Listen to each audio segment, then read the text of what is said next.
Entonces, como hablábamos, ¿verdad? Entonces hablaremos de las generalidades de farmacología, un poquito acerca de la introducción de la farmacología, ¿verdad? Que como hablamos es un mundo nuevo para ustedes. Sin embargo, tenemos varios soportes para ir viendo la misma. Y pues hablar de farmacología es entender que se estudia, vamos a hablar acerca de las propiedades de los fármacos, ¿verdad? Y de sus acciones, cómo este fármaco va a accionar sobre nuestros organismos a través de dos componentes importantes. Hay varios componentes en la farmacología, pero vamos a centrarnos en lo que es la farmacocinética y la farmacodinamia como tal. Para que tengamos un concepto, siempre entender que el fármaco siempre va a ser aquella sustancia que es activa, ¿verdad? Es un medicamento, un fármaco es una sustancia que es elaborado a través de un proceso que es tanto físico como químico, ¿verdad? Que va a interactuar con mi organismo y este lo va a hacer que se modifique. O sea, cuando yo doy un fármaco, cuando yo doy un medicamento a un paciente, yo busco que este produzca un efecto, interactúe con la mucosa de mi intestino, cuando se absorbe, cuando se libere, se absorba, se metabolice y en ese momento va a haber una modificación. ¿Para qué? Para tratar de curar, para tratar de paliar, para tratar de prevenir o para tratar de diagnosticar una enfermedad. Ese va a ser su fin. Paliar, curar, prevenir o diagnosticar una enfermedad. Los fármacos que van a regular funciones preexistentes no son capaces de crear nuevas funciones. Entonces, no es que va a crear una nueva función, simplemente lo que vamos a hacer es una interacción a nivel del organismo. Una tabla que encontré que pueden revisar posteriormente bien es pues diferenciar, ¿verdad? Entre lo que es un fármaco, qué es una droga y qué es un medicamento.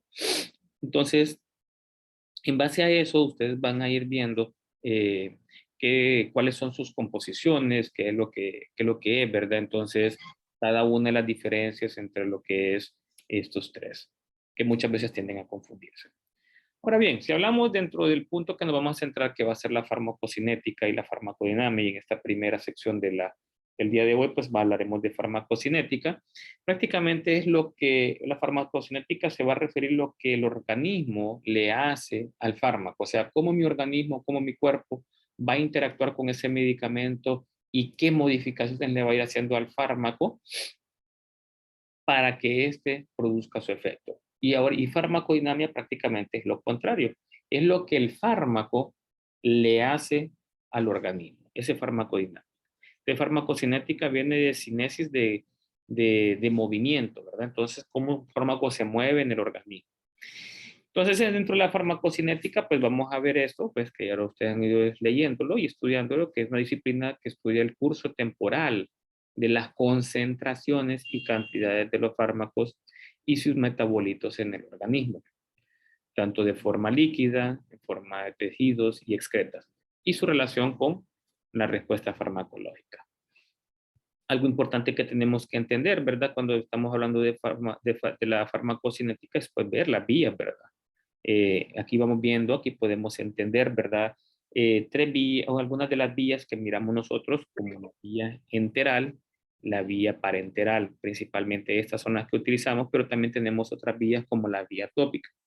Y dentro de esa vía enteral, pues entender que la vía enteral se puede subclasificar en lo que es la vía oral, ¿verdad? Y dentro, o sea, un fármaco que entra a través de la boca, de la orofaringe. Pero cuando entra de vía oral, podemos subdividirla todavía. Aquellos fármacos que se colocan por debajo de la lengua y pueden absorberse. O sea, ya el fármaco viene hecho para que se absorba por debajo de la lengua. Entonces, ¿por qué por debajo de la lengua yo tengo una cantidad de pequeños capilares sanguíneos que tienen la capacidad de absorber nutrientes, que es por donde prácticamente, por donde eh, podemos llega más rápido al torrente sanguíneo? Porque ustedes pueden tener dos pastillas, o sea, pueden tener dos medicamentos, una tableta que ustedes se la pueden tomar con un vaso con agua, se la tragan, pasa por la orofaringe, llega al estómago, tiene que empezar a liberarse y luego viene la absorción a través del intestino, ¿verdad? Pero hay medicamentos hoy en día que actúan mucho más rápido. Hay medicamentos para el dolor, hay un tipo, vaya, por ejemplo, el ketorolaco, hay una marca de un ketorolaco como el Dolgenal, que este puedo yo ponerlo por debajo de la lengua, y este se absorbe en cuestión de segundos, la pastilla se absorbe, o hay medicamentos para el vómito que los pongo por debajo de la lengua y tienen esa capacidad de absorción y el medicamento llega y produce su efecto mucho más rápido. ¿Qué evité entre el paciente toma con agua y el que se lo pone por debajo de la lengua? El efecto de primer paso, evité yo ahí con el segundo medicamento, el que pongo por debajo de la lengua. Pues con este efecto de primer paso yo evito que llegue hasta el intestino para absorberse. Entonces, realmente la absorción para hacer todo ese camino tan largo, ahí nomás se lo hace en la lengua. Sin embargo, no todos los medicamentos actúan así, por las concentraciones probablemente. Entonces, hay solo ciertos medicamentos que pueden utilizarse por debajo de la lengua. Muchas veces queremos hacer un medicamento que es de vía oral, hacer a la fuerza que se utilice de forma sublingual y no es tampoco posible. Entonces, ¿qué sucede? Hay medicamentos que no tienen esa función, entonces lo que tenemos que hacer nosotros prácticamente es hacer el efecto que realmente tiene el medicamento. Entonces uno tiene que leer bien el prospecto de cómo es el medicamento, si el medicamento es sublingual o el medicamento es prácticamente oral, donde tiene que prácticamente deglutirse para que el medicamento llegue hasta lo que es el intestino y ser absorbido. Hay unas prácticas que se hacen en los hospitales a veces que agarran una tableta de medicamento para la presión, en teoría, para poderle bajar la presión mucho más rápido, la trituran, la aplastan, ahí la quiebran, el medicamento y le dicen al paciente, póngaselo por debajo de la lengua, ya pulverizado el medicamento, para que le baje más rápido la presión. Mentira, no va a producir ese efecto. ¿Por qué? Porque el medicamento no fue hecho con ese efecto de que se va a absorber más rápido. Entonces no lo va a hacer. Entonces porque ya no viene preparado para eso. E inclusive, entonces, ahora, y si hablamos, eso es de la vía enteral, por eso se llama enteral viene de intestino, o sea que a través de la vía digestiva, entonces por eso se usa la vía sublingual, por eso tenemos ahí la vía oral. Ahora, los medicamentos parenterales son aquellos que entran a través de la vía intravenosa, la vía intramuscular, la vía subcutánea o la vía intradérmica. Entonces estos pasan a través de la piel, tiene que ser primero, ya sea que a través de una vena, sea que sea inyectado dentro del músculo, sea que sea aplicado por debajo de la piel de forma subcutánea o vía intradérmica cuando hacemos pruebas. Y también tenemos ahí dentro de eso un grupo que también tenemos aquellas que las hacemos dentro de las articulaciones, como las intraarticulares o las intratecales, que pueden ser a través de la parte posterior de la columna vertebral, ¿verdad? Y tenemos aquellas que son tópicas, que ya puede ser a través de la piel, con cremas tópicas o medicamentos que ya tengan para poderse aplicar a través de óvulos vía vaginal o también óvulos vía rectales.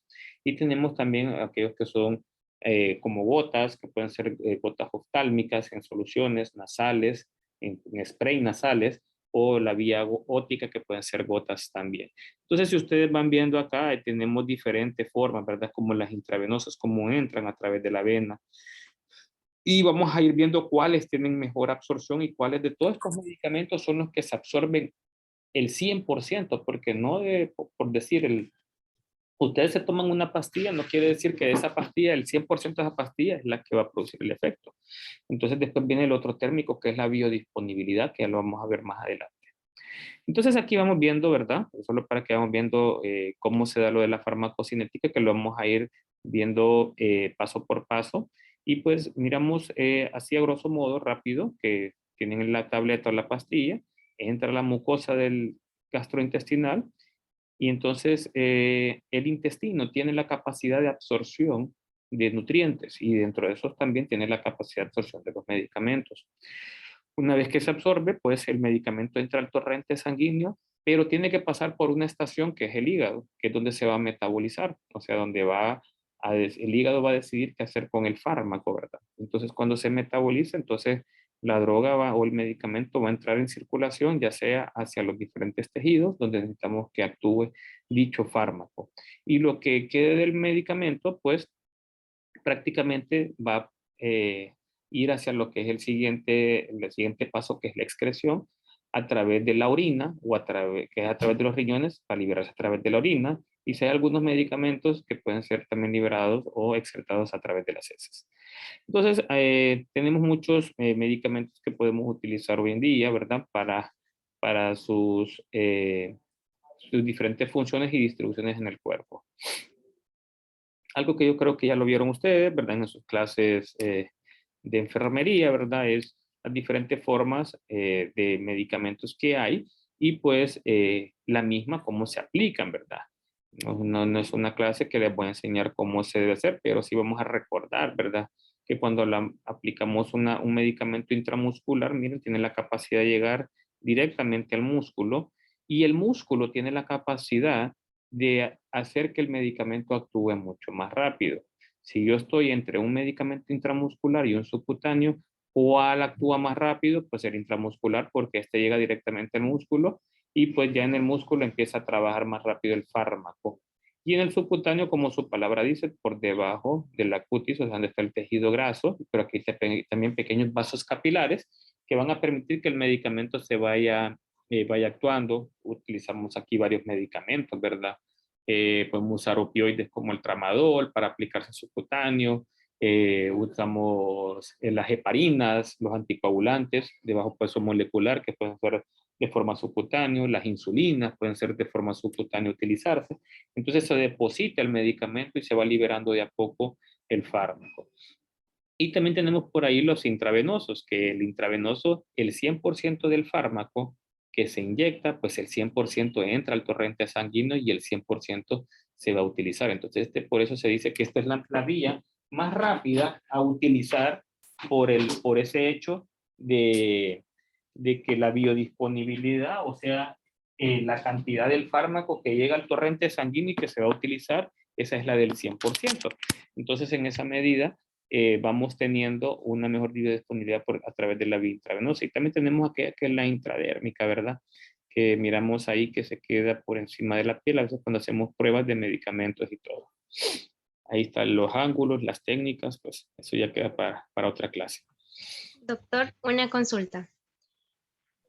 ¿Por qué, por ejemplo, la vacuna del COVID? Hagamos una cosa para no perder lo de la clase. Las preguntas las hacemos al final para que el video no vaya a interferir con lo mismo.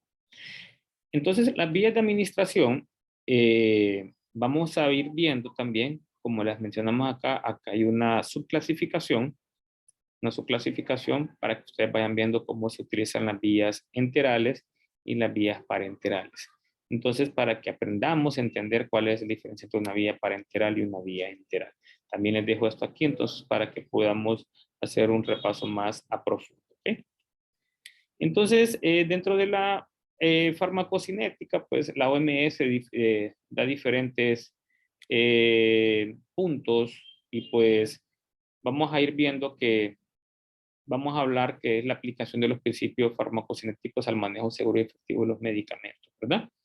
Y hay diferentes etapas, ¿verdad? Entonces, dentro de las etapas tenemos la liberación del fármaco, absorción del fármaco, distribución, metabolismo, excreción y redistribución.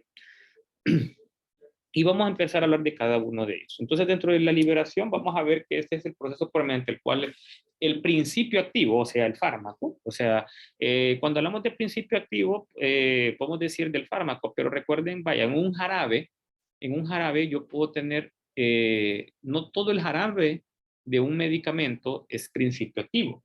Yo puedo, dentro del mismo existe lo que llama el excipiente. ¿Y qué es el excipiente?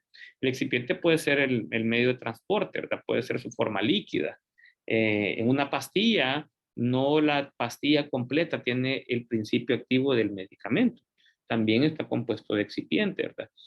Que es parte del contenido para poder transportarse a través de lo que es el organismo para favorecer su absorción, o para el pH, que recuerden cuando todo medicamento que llega a nuestro organismo tiene que tener ver en qué pH es que mejor actúa, ¿verdad? Entonces, en esa medida, voy viendo que mi principio activo se va respetando ese principio activo de ese fármaco y pues no se va perdiendo. Entonces, y ese principio activo es el que se va a absorber al final, ¿verdad? Una vez que llega al intestino, ese es el que pienso yo que es el que se piensa que se tiene que absorber por parte del intestino. Dentro de la absorción, pues hay que tomar en cuenta la penetración de los fármacos en el organismo, ¿verdad? También, porque esa es la otra parte. Factores que pueden influir. Tenemos factores que para la absorción de un fármaco va a depender de los mismos procesos fisiológicos de mi cuerpo, de factores patológicos, o sea, de enfermedades para que un fármaco se absorba o no. Si el paciente está muy inmunosupreso o hay interacción de otros medicamentos, entonces no se da una buena absorción de los nutrientes. O si el intestino está trabajando bien, el fármaco a través de la vía oral no va a ser la mejor forma de absorberse. Y también hay factores iatrogénicos, o sea, factores que yo puedo desencadenar y producir como daño y desencadenar esa absorción. Hay que tomar en cuenta, ¿verdad? Eh, Durante la absorción, las vías de administración, velocidad de absorción, vías de absorción y las formas farmacéuticas. Tanto dentro de los mecanismos de absorción de los fármacos, esto es importante, los transportes. Para que un fármaco se pueda absorber, yo necesito darle, tienen que existir los transportes. Esto ya lo vieron en clases de morfología y fisiología. Y esto más que todo habla acerca de los diferentes transportes que tenemos. Tenemos los transportes pasivos y los transportes activos. Para volver a recordar esto de los transportes, pues recordemos que un transporte pasivo es aquel que pasa donde pasa una molécula de un gradiente de menor concentración a un gradiente de mayor concentración. O sea que cuando un fármaco llega a una célula para poder entrar, no necesita utilizar energía. Por ejemplo, el oxígeno. Ustedes van a aplicarle oxígeno a un paciente que está en una emergencia de un hospital y el paciente llega con desaturaciones y todo, entonces llega oxigenando menos de 90 y ustedes, el paciente viene y lo van viendo que llega moradito, cianótico, con palidez, con dificultad respiratoria, y al momento que ustedes deciden aplicarle oxígeno, le ponen a 5 litros con cánulas nasales, automáticamente el cuerpo empieza a cambiar de tono, de coloración, y el paciente a respirar mejor. ¿Qué pasó ahí? Pues el oxígeno, las moléculas de oxígeno tienen la capacidad de atravesar esa membrana lipídica o membrana bilipídica que tenemos de las células, en este caso las células pulmonares, ¿verdad? Y el oxígeno pasa rápidamente. ¿Qué tanto gasto energético hizo? Pues ninguno. Entonces se hizo a través de una difusión simple porque es un transporte pasivo. Ahora bien, si yo quiero pasar glucosa a un paciente que está en hipoglicemia y yo quiero agregarle glucosa, pues yo tengo que pasarle un bolo de dextrosa, pero este bolo de dextrosa al llegar al torrente sanguíneo y al llegar a las membranas de esas células donde yo quiero que actúe, sobre las membranas del hígado, sobre cualquier membrana cerebrales y todo, necesito utilizar un transporte activo para pasar esas moléculas de glucosa hacia el interior de las células. Entonces recordemos siempre que para que haya absorción va a depender también de los transportes, del transporte pasivo y el transporte activo. Aquí está toda la información. Vuelvan a tocar esta parte de volver a ver cuáles son los diferentes tipos de transportes, cuáles son los diferentes tipos de difusiones que existen para que lo volvamos a entender. Y aquí, bueno, aquí vamos viendo, ¿verdad? Siempre en eso del transporte, de la difusión pasiva, que vamos a favor de un gradiente de concentración. De lo otro que depende de una difusión pasiva es que sea liposoluble. Ya sabemos que las células tienen una bicapa de lípidos, o sea, que para que un fármaco pueda actuar entrar más rápido al interior de una célula, yo necesito que sea un fármaco liposoluble. Entonces aquí volvemos también a otros dos ejemplos. Las vitaminas, hay dos grupos de vitaminas. Yo tengo el grupo de las vitaminas liposolubles y las hidrosolubles. Las liposolubles son aquellas que son la vitamina, la A, la D, la E, la K, las ADEC, que conocemos.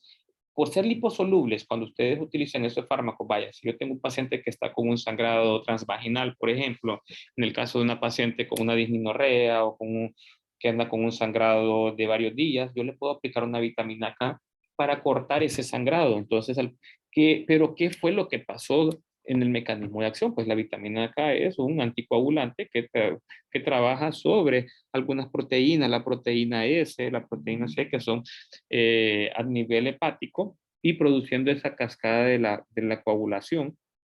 Pero el fármaco lo que hace es atravesar rápido esas membranas porque es liposoluble, entonces atraviesan rápidamente.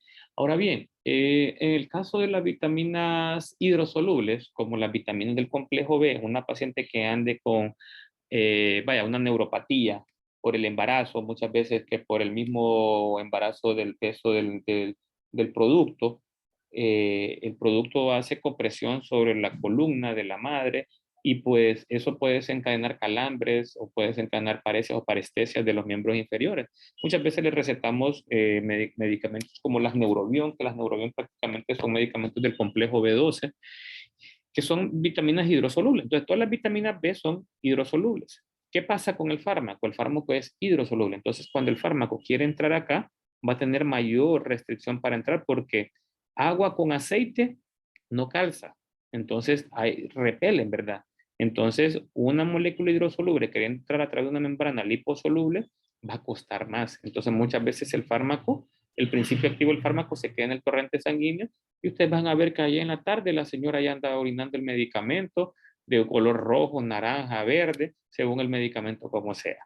Ahora, si fuese un medicamento liposoluble, grasa con grasa, entonces tienen mayor afinidad. Entonces, siempre recuerden eso, que los fármacos liposolubles siempre van a tener mayor afinidad por las membranas lipídicas.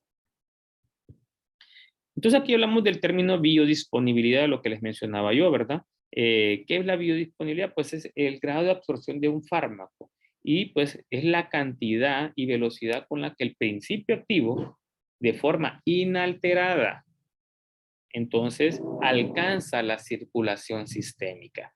¿Cuál es el fármaco que entra de forma directa al torrente sanguíneo? Pues la forma intravenosa.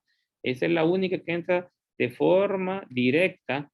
El 100% es biodisponible, la vía intravenosa. Ya luego la vía IM y subcutánea tienen una biodisponibilidad entre el 75 al 100%, pero entre el IM y la subcutánea, la intramuscular tiene mejor biodisponibilidad todavía. Entonces, en esa medida ustedes van viendo cuál fármaco muchas veces es mejor aplicar y lo mejor siempre es aplicar de forma intravenosa. El problema es la técnica, el expertise, la manipulación, la asepsia. Entonces, tienen que tener las condiciones para que un fármaco se aplique de forma IV. Entonces, los lugares más idóneos para aplicar medicamentos intravenosos siempre van a ser los lugares como clínicas u hospitales. Mecanismo de transportes. Pues aquí tenemos un transporte pasivo. Como mencionábamos, ya no vamos a indagar mucho en esto, aquí está para que lo puedan ver. Entonces, los transportes pueden ser también pasivos o activos. Entonces, dentro del pasivo, pues hay de diferentes formas: difusión simple, las difusiones acuosas, las difusiones lipídicas, como les decía, ¿verdad? Como las vitaminas, ¿verdad? Por su alto grado de liposolubilidad, las difusiones facilitadas, a las ultrafiltraciones. Y en el transporte activo, pues son todas aquellas que utilizan energía a través de canales como los canales de bomba de sodio-potasio, los canales de calcio, que son los que se utilizan para que se transporten algunos medicamentos del exterior hacia el interior de diferentes células. Factores que van a modificar la absorción del fármaco, pues hay que también entender cómo un fármaco puede absorberse hacia el interior de una célula, pero van a haber factores que van a modificar esa absorción. Uno de los primeros es el tamaño. Entre más pequeña es la molécula, es mucho mejor, porque se logra atravesar fácilmente la membrana lipídica, ¿verdad? Entre más grande es un fármaco o el tamaño es más grande, pues va a costar más y probablemente para poder penetrar va a ocupar ¿qué? Va a ocupar lo que es va a ocupar un transportador para hacerlo, que sea liposoluble o hidrosoluble. Entonces aquí es donde les digo yo, ¿verdad? Pues a mayor liposolubilidad es mucho mejor, ¿verdad? Lo otro es la naturaleza del fármaco también, ¿verdad? Hay fármacos que son ácidos y hay fármacos que son bases débiles. Entonces, dependiendo de qué tipo de fármaco es, si es un fármaco ácido o una base débil, es que también, ¿verdad? Si es un fármaco ácido, yo voy a preferir que en un medio ácido, o sea, en ayunas, pueda tomarse el medicamento. Y si es una base débil, pues yo prefiero utilizarlo con comidas, este fármaco, para que tenga una mejor absorción. El grado de ionización va a depender también, o sea, del pH del medio en el que está, ¿verdad? Entonces, para que se pueda absorber el fármaco.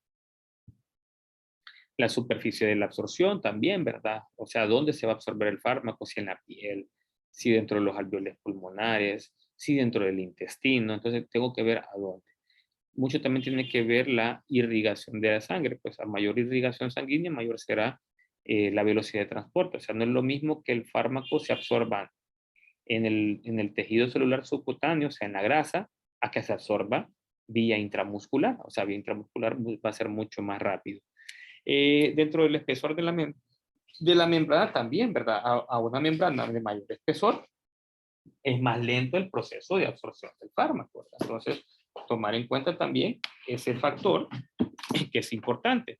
Y hay fármacos, entender que se liberan lentos, otros más rápido, otros que son de 24 horas. Hay fármacos que se liberan de forma inmediata, entonces también va a depender eso. Hay medicamentos como para el dolor, que son de acción inmediata, otros de acción lenta. La ventaja de la acción inmediata es que actúa en el momento, pero en cuestión de minutos, su concentración máxima pues ya va disminuyendo y pues su efecto por lo tanto también. En cambio, hay fármacos que dicen que son de prolongación liberada, tardan en empezar, pero sí me da una ventaja de 24 horas. Entonces, ¿qué hacemos muchas veces? Pues combinar.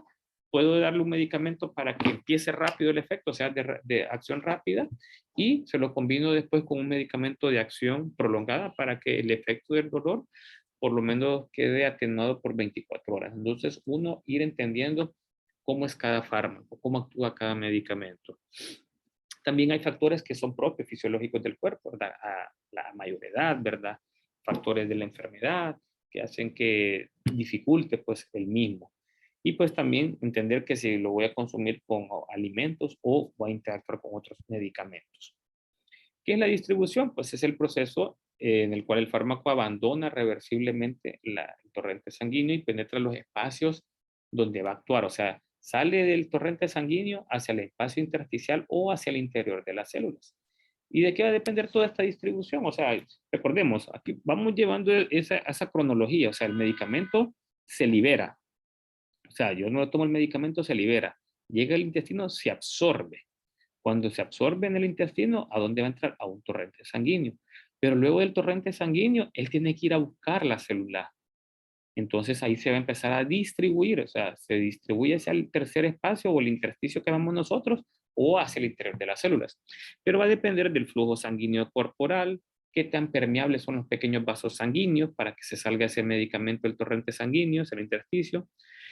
El grado de unión de los fármacos a las proteínas, esto es importante porque la mayoría de los fármacos se tienen que unir como a un transportador, a un vehículo, y son las proteínas. Por eso las proteínas son importantes en mi cuerpo porque sirven para transportar medicamentos de punto A a punto B. Entonces, en esa medida, es mejor que un medicamento siempre vaya unido a proteínas, porque así el medicamento, imagínense que sea un medicamento muy fuerte para el paciente y no se unen unas proteínas, entonces el medicamento va a quedar en el torrente sanguíneo o puede ser mucho el fármaco. Ver el pH, ver el volumen de los tejidos, entonces todo eso también va a depender lo que es la distribución. Lo que le decía, la unión de las proteínas, ¿verdad? Entonces, siempre es importante, ¿verdad?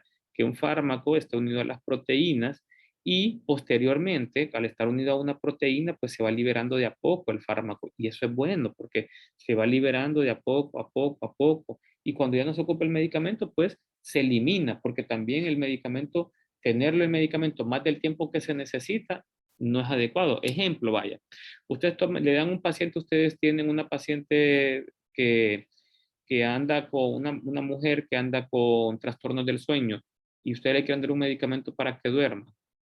Si este fármaco al tomarse una benzodiazepina, la paciente se lo toma, al día siguiente se levantó bien, significa que el medicamento se tomó, se absorbió, se distribuyó, se unió a las proteínas y luego se eliminó ya al día siguiente. Pero si esta paciente tiene alteraciones de las proteínas o simplemente no se va a excretar bien, la paciente va a pasar todo el día durmiendo porque el fármaco se quedó en el torrente sanguíneo. No se unió a proteínas y no se pudo excretar. Entonces, por eso los pacientes van a pasar sedada. Entonces, ¿qué pasó ahí?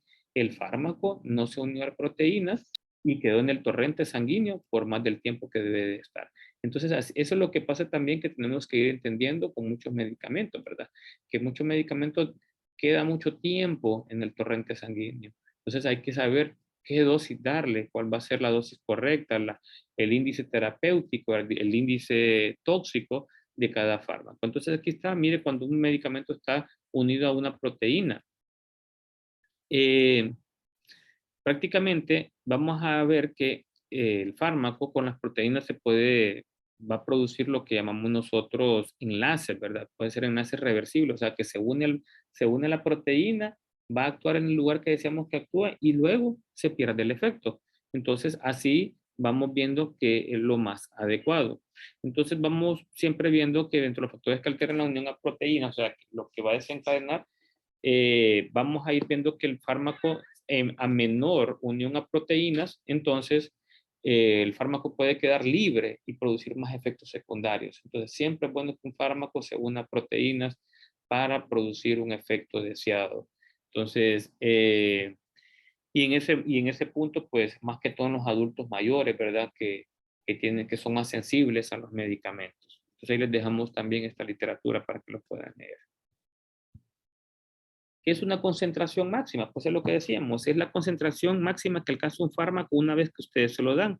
Entonces, ese umbral, entonces la máxima concentración que tiene, pues eventualmente el fármaco va a empezar a disminuir.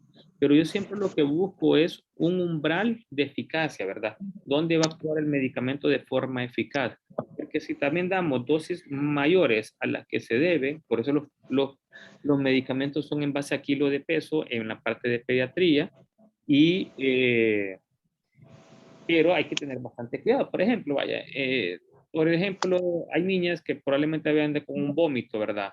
Eh, un síndrome gastroentérico, le dan el medicamento metoclopramida, que es para las náuseas y el vómito, pero hay que darlo con base a kilo de peso. ¿Por qué? Porque ese tiene un umbral donde su umbral del rango terapéutico, o sea, su rango donde hace su acción farmacológica eficaz, con el rango tóxico o rango de toxicidad es muy corto. O sea, el rango de toxicidad y el rango de eficacia en la metoclopramida están bien pegaditos. O sea, en vez de estar así como a esta distancia, están a una distancia más corta. O sea que si usted da la dosis un poquito más de lo que debe dar, le va a dar la toxicidad al paciente. ¿Y cuál es la toxicidad?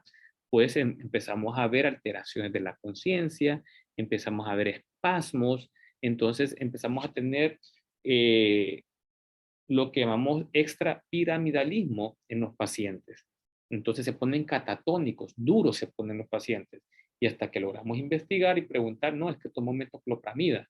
Entonces así pueden haber varios efectos. Y las metoclopramida las venden en las farmacias como que fuera cualquier cosa. Y la dependiente no sabe que la metoclopramida produce un efecto extrapiramidalismo. La dependiente solo sabe que tiene que vender el medicamento. Y a eso les dicen, dele una cucharadita, dele 3 cucharaditas. Entonces, no se trata de eso. Y eso es lo que vamos a aprender en este semestre, a calcular, a conocer cuáles son las dosis de los fármacos. Entonces, porque existen concentraciones máximas, perdón, y también tenemos que encontrar el umbral de eficacia y el umbral de toxicidad de los medicamentos. Por ejemplo, el acetaminofén no debe pasar de 4 gramos al día.